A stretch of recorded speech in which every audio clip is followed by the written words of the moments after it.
Din da da do do do din da. You got for Sonic.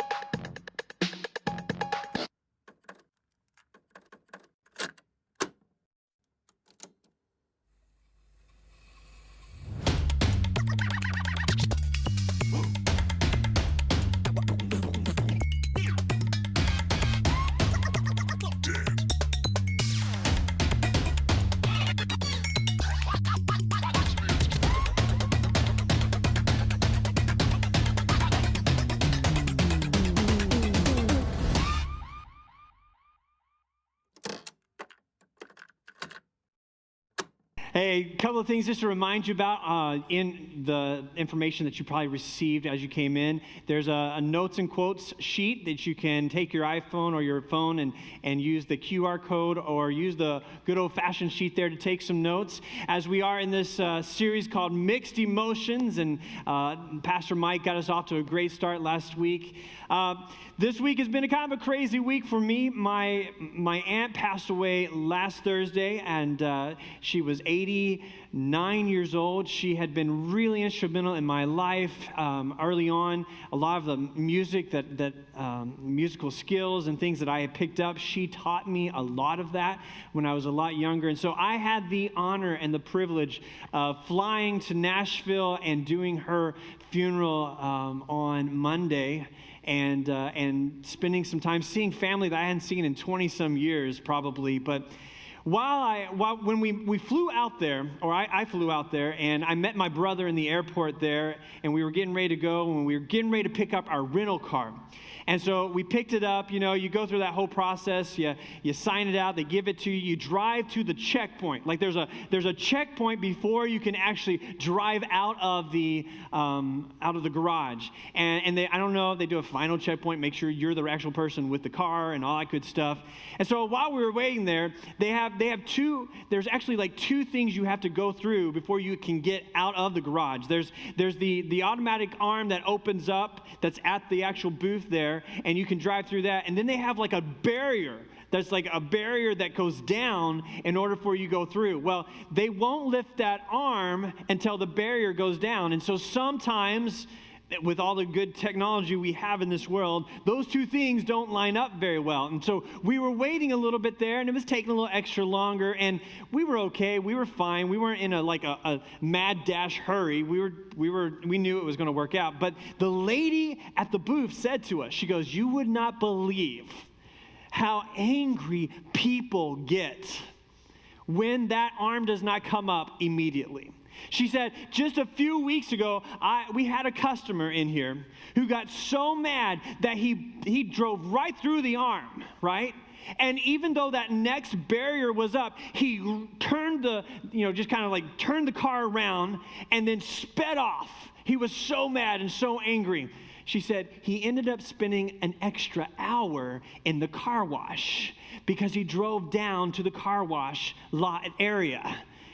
He was so angry, and it actually ended up causing him to spend more time there. And I was thinking about that. I was like, in his anger, not only did he cause damage to the arm, not only could he have injured somebody who accidentally got in his way, but he made himself look really stupid, being stuck down in that car wash. Anger is an emotion that we experience pretty regularly. But sometimes anger is also a symptom of something more.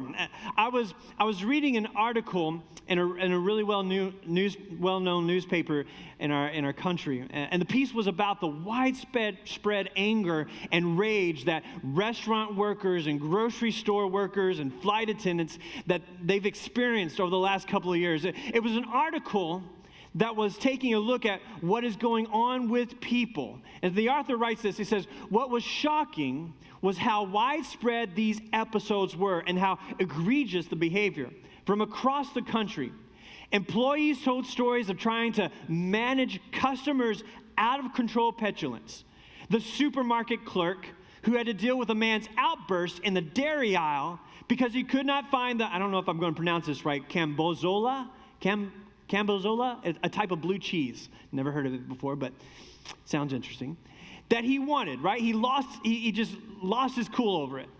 The flight attendant, forced to listen to a political lecture from a passenger who had followed him into the galley, raging about injustice. The supervisor at a Midwest trade association who said that her once reasonable customers had become just plain mean, berating and threatening her staff for the pettiest of reasons. This author says, I interviewed a dozen or so of the respondents about their experiences. As with so many things in the pandemic, it was clear that reality had begun to shift. And what once would have been horrifying, this outpouring of rage against a backdrop of constant low-grade mistrust, had become the new normal. Now this next part, this is interesting. That guy that lost his cool in the dairy aisle, go back to that storekeeper. As the storekeeper with the tantrumy customer told me, you're looking at someone and thinking, I don't think this is about the cheese. There it is. This emotion is representative of something more going on, right? There is something below the surface, which is what we're getting at in this series. Excuse me. We need to be aware of our emotions and where they are coming from in order to determine where they could be leading us. So we're going to spend some time today, obviously, talking about the emotion of anger and how we can flip that into peace. Flip that emotion into peace. So last week, I was quite impressed with Mike's statistics, all right? I don't know if you noticed that or not. Mike brought a lot of statistics. I didn't feel super great after he went through all the numbers, but I was impressed. So not to be outdone by his statistics, I thought I would share some of my own for anger. I was reading through an article from Gallup, an organization that does polls and surveys around the world. And Gallup put out every year what's called the Global Emotions Report. Here's what they said. In 2021, last year, 4 in 10 adults worldwide said they experienced a lot of worry or stress, and slightly more than 3 in 10 experienced a lot of physical pain. More than 1 in 4 experienced sadness. Here it is. And slightly fewer experienced anger, 23%. So we all know that it exists, right? We've all either experienced that feeling when the anger rises within you, or we have seen it, like the guy in the cheese aisle. And real quick, let me say this. Anger is a natural emotion that can help or hurt us if left unchecked. Where the anger is coming from is really a question we need to be asking ourselves. What is the source of the anger? What or who is our anger pointed toward? How long we are angry. All of these are what determine the impact that anger has on our lives. An article in Psychology Today I was reading about says, failure to handle your anger well can cause mental health problems as well. Anger affects your thoughts and feelings. If you are angry, you may use alcohol or other substances to dull the anger or try to forget about what made you angry. And guess what? Using substances to solve problems usually causes more problems. Anger can also hijack your ability to think clearly, and as a result, you can end up making poor decisions and using poor judgments, like the guy that drove through the arm at the rental company. You may even end up saying something you later regret. You ever done that? You ever shot off that email or that text in anger?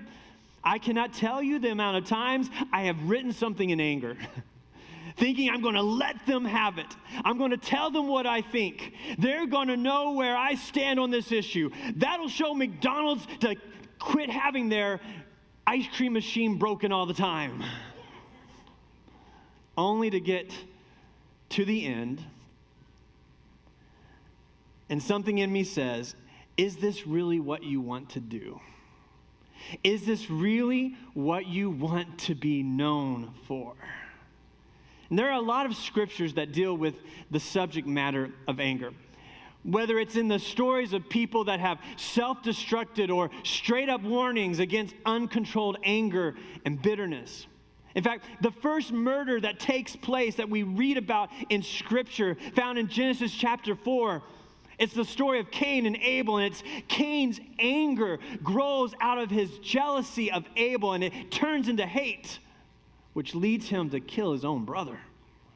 The anger is left unchecked, and it grows like a toxic poison that infects his heart and his mind.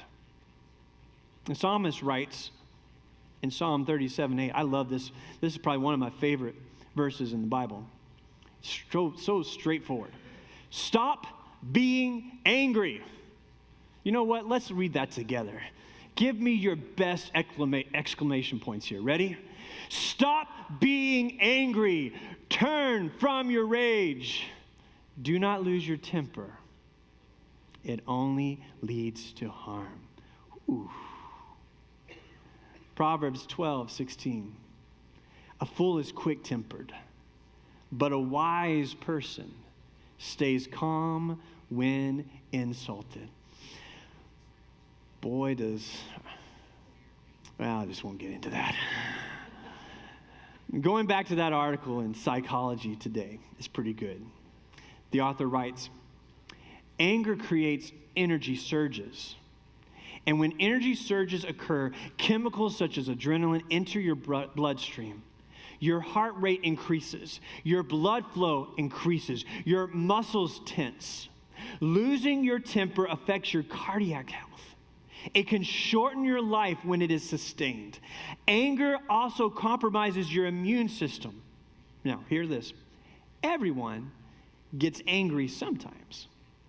Handling anger well, though, can help you stay healthy. Everyone gets angry sometimes. In fact, the Apostle Paul, when he's writing to the church in Ephesus, talks about the fact that we will have anger, but what we do with it and how we handle it is important. Listen to what he says. This is Ephesians chapter 4, probably the scripture today that I want us to anchor to in this message. It's Ephesians chapter 4, starting in verse 21. He says, since you have heard about Jesus and have learned the truth that comes from him, throw off your old sinful nature, your former way of life, which is corrupted by lust and deception. Instead, let the Spirit renew your thoughts and attitudes. Put on your new nature, created to be like God, truly righteous and holy. And I think that first section is really important to set this next part. Stop telling lies. Let us tell our neighbors the truth, for we are all parts of the same body. And here it is. And don't sin by letting anger control you. For anger gives a foothold to the devil. Paul is saying, when we say yes to Jesus, when we embrace the life that God has for us, that's the new nature, right? We know what human nature is, right? We say things like, I just can't help it. It's just the way I am. That's my human nature. When I fly off the handle, when I write those mean things on social media, when I lose my temper in traffic. No, that is not what it means to be human. That is not what we were made for. Because to be human actually means that we embrace the image of God that we were created in. And Paul says, in order to do that, we need to put on a new nature. We are created to be like God, truly righteous and holy. And Paul says, we need to stop lying. He talks about not lying to our neighbors, but I'm going to tell you something else. We need to stop lying to ourselves. We need to stop making excuses. And notice here, he doesn't say, we won't ever be angry. He says, don't sin. In some versions, it says, don't sin by letting your anger control you. Some say, don't sin in your anger. But this version makes a lot of sense to me, because that is what happens when we do not keep our anger in check. When anger is allowed to simmer within us, and you know it doesn't always show itself through an act of rage. Sometimes it can manifest itself in different ways. Anger eats us up on the inside. Sometimes anger can find its way out through things like revenge. And in thinking somehow we'll be satisfied with revenge, we end up never being satisfied. When anger is allowed to grow into sin, it is not only destructive on the inside of us, but it is destructive to those around us. Paul continues to write in Ephesians 4 there in verse 31. He says, get rid of all bitterness, rage, anger, harsh words, and slander, as well as all types of evil behavior. Instead, be kind to each other, tender-hearted, forgiving one another, just as God through Christ has forgiven you. See, Paul is giving them a warning here. He is getting practical with them, trying to help them to understand how destructive certain behaviors and unchecked emotions can be, not only to them personally, but to the community. And Paul is saying, don't let anger become controlling of your life. Don't allow these results of unchecked anger to explode in your life. Bitterness, rage, harsh words, slander, all of these are results of allowing ourselves to go about unaware and unwilling to deal with an emotion that can lead us down a destructive path. And it's interesting, you don't have to be a Christian to recognize this. Did you know that? Some of these writers who write about anger and emotions and psychologists, non-Christians recognize what anger can do to you. And Jesus himself deals with this directly in his Sermon on the Mount in Matthew chapter 5, which ultimately, if you think about the writings of Paul, you think about where he gets it and his perspective on it, it obviously comes from Jesus. Jesus deals with this again in Matthew chapter 5. He says, you have heard that our ancestors were told, you must not murder. If you commit murder, you are subject to judgment. But I say, if you are even angry with someone, you are subject to judgment. If you call someone an idiot, you are in danger of being brought before the court. And if you curse someone, you are in danger of the fires of hell. Jesus is saying, be aware. Be aware of where your heart is. Be aware of what your thoughts are. Because well before anything ever reaches the surface, there's something going on down below. I love what N.T. Wright says, a biblical theologian. He says, it begins with smoldering anger against someone very close to you. All right, he says, it may not result in murder, but the point of the commandment against murder was not that you should stop short of killing someone, but that you should never get near even the thought that you wish they were dead. Jesus knows what has been going on with his people. That they've stopped paying attention to what's going on below the surface. I mean, all of us are really good at putting Band-Aids on, right? Of trying to stuff things down inside. Even at times of trying to live as close to the line as we possibly can.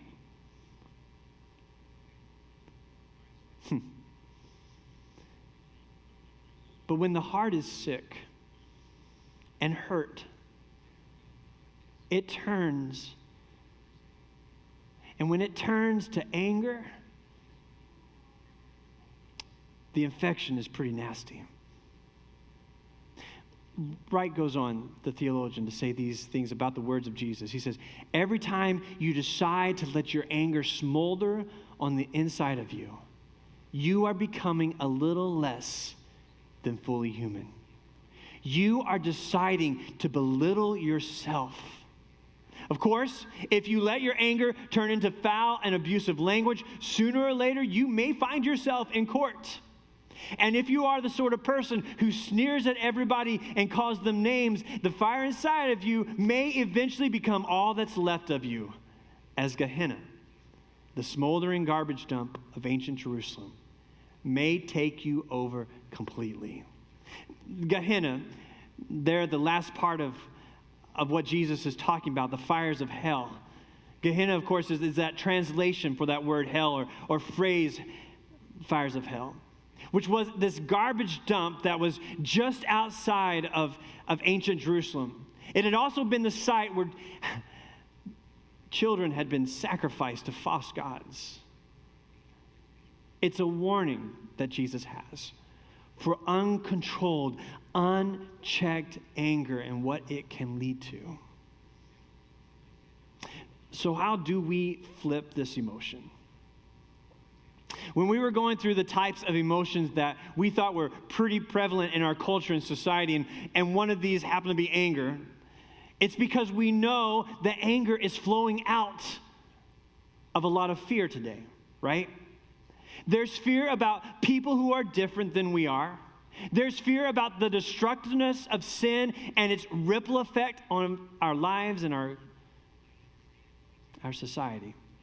There's fear about the future. There's fear about change. We know that fear is flowing out of stress in people's lives. Stress about work environments, stress about time, stress about illnesses and viruses, stress about relationships, stress about trying to keep up with it all, stress about even trying to slow down. Isn't that interesting? See, sometimes we have anger because we cannot find the peace we are longing to experience. Sometimes we have anger because we cannot find the peace we are longing to experience. You know, going back to the Apostle Paul, it's interesting to read his words about anger and not sinning in anger. Because prior to Paul's encounter with Jesus that he has, back when he was called Saul, he was a man who was filled with anger. He was driven by his anger. See, Paul had been this guy who used to go by the name of Saul, and he was a Pharisee whose life mission had become to put down the Jesus movement that had been growing. In Paul's eyes and his heart, he had a righteous anger. He was the defender of the faith.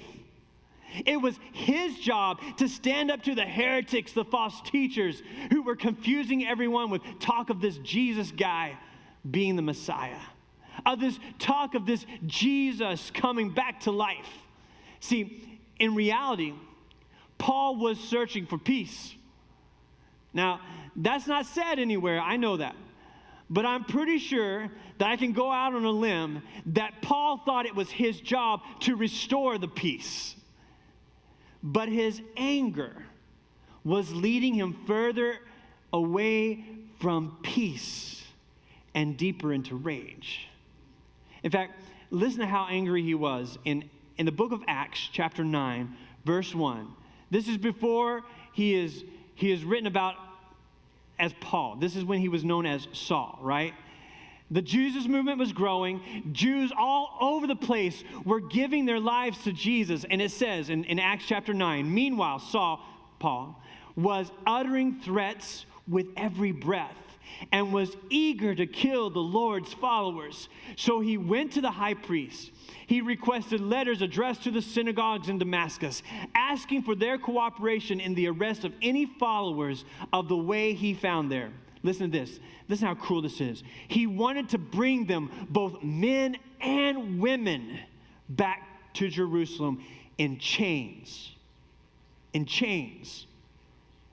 Notice there at the very beginning of this, it says, with every breath, he is consumed by his anger. He is consumed by his righteous mission. He is going to expose these evildoers. He is going to bring them to justice. This is what he's going to do to his own people. They're still Jewish. They're still Jewish. These are his people. Now, they're learning the ways of Jesus. They are learning the ways of love. But his anger won't allow him to see it. And here's what I see here. Paul's Jewish faith isn't even recognizable in him. His anger literally turned to murder. He was a murderer. He had people murdered. I want to tell you something. A lot of us need to know this. Even righteous anger, if left unchecked, can become self-righteous sinfulness. You hear me? Even righteous anger, if left unchecked, can become self-righteous sinfulness. So what in the world do we do? How do you flip an emotion like this that's so strong, so consuming, so overwhelming? Well, we need to go back to Paul's statement in Ephesians 4:32. Let's read this together. Instead, be kind to each other, tender-hearted, forgiving one another, just as God, through Christ, has forgiven you. I want to give us 5 ways that we can turn our anger into peace within. Ready? Number 1, pray. Pray. And let God search your heart.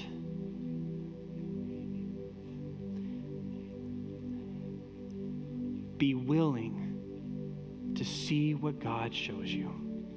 That's number 1. Pray and let God search your heart. Number 2, practice continuous forgiveness in big and small ways. I was talking to somebody the other day. They have somebody in their life that they clash with on a regular basis. And it always ends up getting them into trouble. And I was telling them, I said, listen, from the moment you start to have that anger rise up in you, you've got to determine in your mind, you forgive them. You forgive them. You forgive them. Because forgiveness, oh man, what a powerful tool God has given us. Forgiveness can actually calm the anger. And I know, we've talked about this when we've had messages about forgiveness, that there are scars that are deep that many of us carry around. And forgiveness isn't about just letting somebody run over you. And forgiveness is not about allowing abuse to continue on. It's actually quite the opposite. Forgiveness in the heart actually is a way to keep the abuse from continuing to happen long term. It takes the power away from the abuser. It sets us free. So that's number 2. Number 3. I'm pretty sure Paul says this. Be intentionally kind to everyone, even those considered enemies. Man, be intentionally kind. Number 4. I think this is a pretty important one here. Work on your self-awareness. Work on your self-awareness. Do you tend to be too sensitive? Or are you not sensitive enough to others? Allow God to work on that with you, to show you. Self-awareness is so important. And number 5, be willing to ask for help at any point. In all of these emotions that we talk about each week, you do not have to carry this alone. We were not meant to carry life's burdens alone. And there are those who, especially, I believe it is important to seek out Christian counselors if you can, who can help you on a professional level. If you've got things that are deeper than you can handle on your own, seek out the help. You know, we just talked about celebrate recovery. If anger is controlling your life and you cannot be set free from it and it just cannot find your way out of it, and maybe it has caused you to use some other things, some substance abuse that might be happening to numb the pain. There is help. I love it. Even whether it's Celebrate Recovery or AA or any of these other types of organizations that have people that come together and help each other. There is help. I think that's one of the greatest lies of the enemy in today's world, that he gets us to think that we are all by ourselves, that there's nothing available to us. There is so much help available. It takes courage to step out. It takes courage to go to a place maybe where you may not know anybody. But I can speak from seeing and experiencing Celebrate Recovery. You may come in there thinking you're by yourself, but you won't leave that way. Finally, today, I want us to understand, anger is not a bad emotion when controlled and dealt with correctly. Do not sin in your anger. Do not let the sun go down. Let's stand together. Would you bow your heads and close your eyes? We take a moment and we just spend a few minutes here in prayer and listening and reflecting.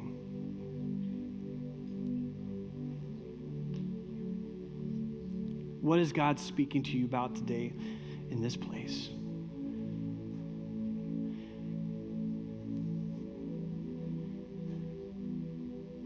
Is he dealing with you about some unchecked anger? Some bitterness? Maybe unforgiveness? Is he dealing with you maybe about sometimes you're allowing yourself to be a kind of mean person. Not very kind. And you don't even realize the impact you're having on people's lives around you. What is it that God is showing you today?